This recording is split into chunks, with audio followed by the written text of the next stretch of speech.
what Bukayo Saka's injury means to the Arsenal title race. And I've had so many people commenting about this topic. That's why I felt like I need to do it. I took the urgency to do the same topic. I know we have had a lot from Saka this season, and he has been our best assister. He has something like 10 or 11 assists this season, and most of them are from corners. And he has been literally our best player on the pitch.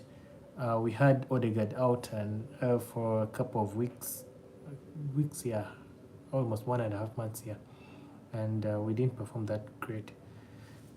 And here we go, we have Saka out. What does this mean? First of all, we've seen Arsenal play without Saka for a few matches before even he got this injury, and for me as a person, I feel like we need to let him rest, because this guy has given us completely all he has in his cupboard. He has given us a lot from himself. He gives us 100% every time he's available. He doesn't give you a time where you have to critique him. And now that he's sick, let's let him rest. Bukayo Saka, rest for now. I know Arsenal has its own problems, and so many people try to attach the title race to Saka as being okay, but I think it is an opportunity. Just like if you read Bukayo Saka's post today, he posted and said that many people will see like difficulties in this, but he sees opportunities. Yeah, I think we should also see it in that view. Bukayo Saka got sick, yeah.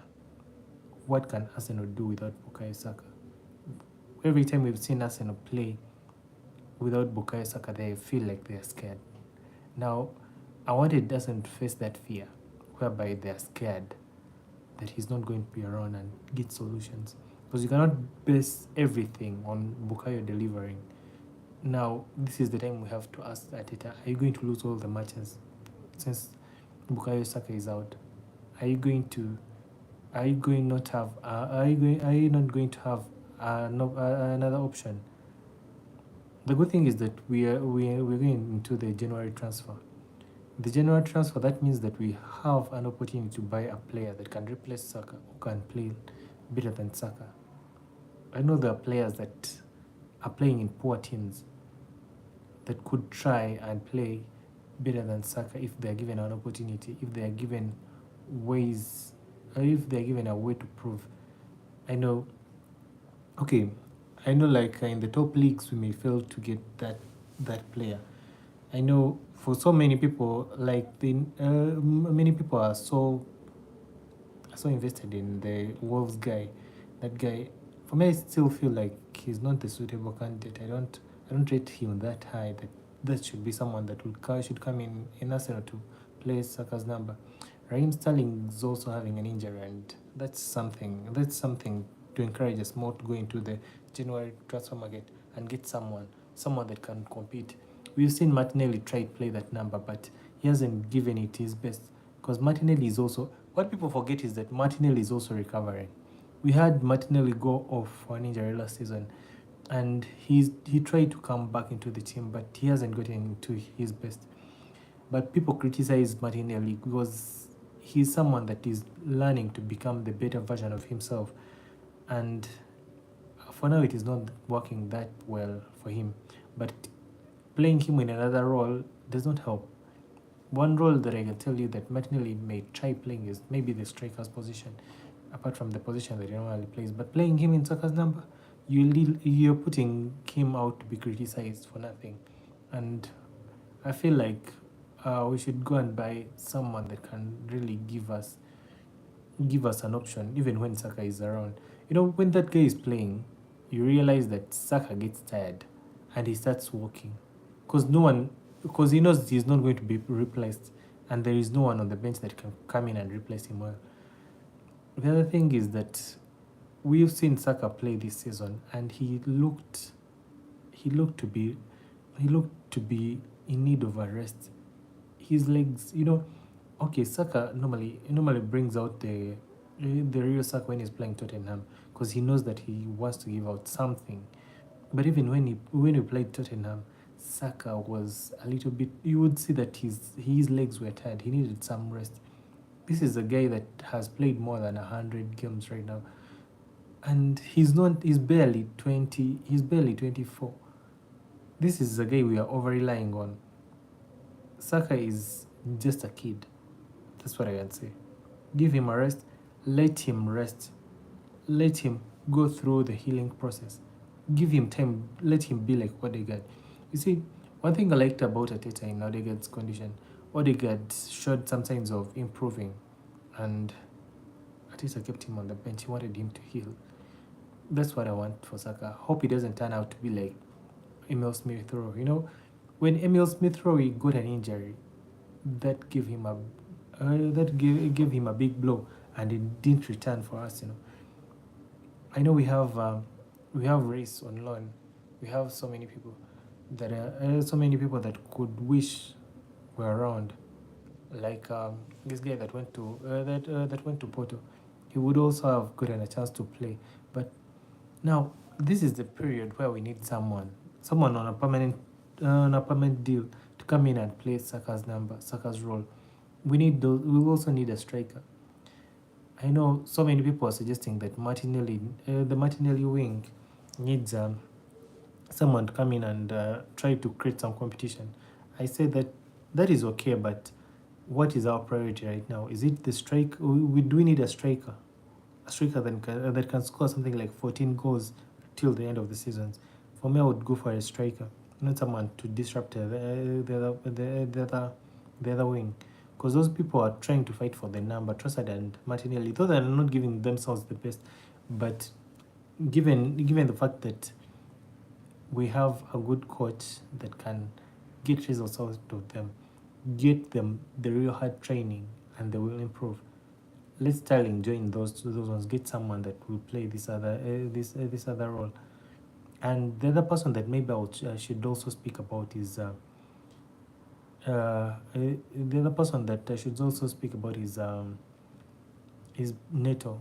We have a goalkeeper that we have not used the whole season, and we have him on loan. Is he that bad that he cannot play even 5 minutes or 10 minutes in a match we're winning 5 or 3-0? Why don't we give Neto a chance? So many people were excited to see like another goalkeeper come at Arsenal, but we have not seen this goalkeeper. He's not playing in the Carabao. Okay, can we try him at least in the Manchester game in the FA? We have players that I don't know when they will be given a chance to play. I was so happy about Tierney's comeback, and he played a very good role last time he played in the other match. Though he wasn't that efficient because he had taken a lot of time without playing. Play him in the lower leagues and let him gain his confidence, just like how Timber was played. And we have Calafiori that is getting injuries now and then. What other role can Calafiori play? Someone comment and tell me if you've seen Calafiori play on Italy. What other role can someone play Calafiori? Because I know he's good at aerial balls, he's good at defending, and he moves well in the wings. Could he be an extra winger that we could use? Could he be an extra man that we can use in the wings? And we've seen Timber play all that. When is this other guy coming back? The Japanese guy. When is he coming back, and how ready are we to integrate him in the current team? Because I feel like in the second part of the season, we're going to have so many people available that are going to help us defend and win against teams. Liverpool could have had this better half of the season, but this time around, I think we're going to have our other half that is going to belong to us. Arsenal is a very good team when all its players are on form. Gabriel Jesus played well against Crystal Palace, but the last match he played trash. Why was that so? Could it be the fact that he was played with Kai Havertz, and those two don't play well when they're playing alongside each other? Or is there any other way we could use Gabriel Jesus? Because we know he's one person that you could look at and say maybe this guy can play Saka's wing. Yeah, you could suggest and tell and give your suggestions in the comment. Talking about the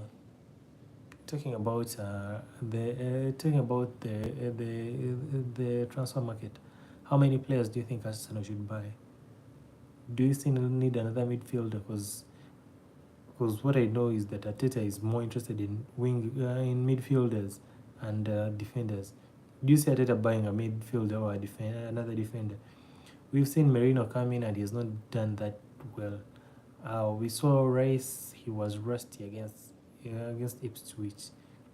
That's what I can say. Against Ipswich, Rice wasn't the good wasn't the good option that you brought, and we have had Jorginho sit on the bench for most of the times.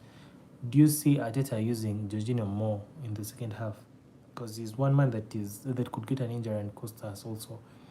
But if he's available, give him some minutes, let him play. Because Jorginho is good at holding the ball, and position-wise, he's a good player. And the other thing I want to say is, with Saka away, I want to see more players shoot. This kind of playing in the final third and you crossing and you passing and you're holding the ball pisses me off. Just look at how Liverpool players play these days. They are copying the way we are defending, the way we're scoring corners. They're copying. Why don't we copy from them at least shooting? Mere shooting. No one shoots at us, and everyone wants to tap in. Why? Why are we just crossing balls and want someone to give simple tap-ins? When are we going to see those goals like we saw last season, whereby Martin Odegaard would shoot outside from the box, whereby Partey would shoot outside from the box, whereby we saw Zinchenko shoot outside from the box? And you see against the Man City match, if Calafiori didn't shoot outside the box, I don't think we would have led that game in the first half, because the Man City people were very sure that all the Arsenal players are going to reach the box, and they would try passing the ball until they lose the ball, or until it is blocked. So going into the second half of the season, I feel like Arsenal should shoot more. If there is no one training our players how to shoot, then we should start sessions of each player trying to shoot from far. Because all teams are used to Arsenal scoring well in the final third. So they know that if you create a wall, no one is going to score. I think that's enough for today. We shall pick up from where we stopped.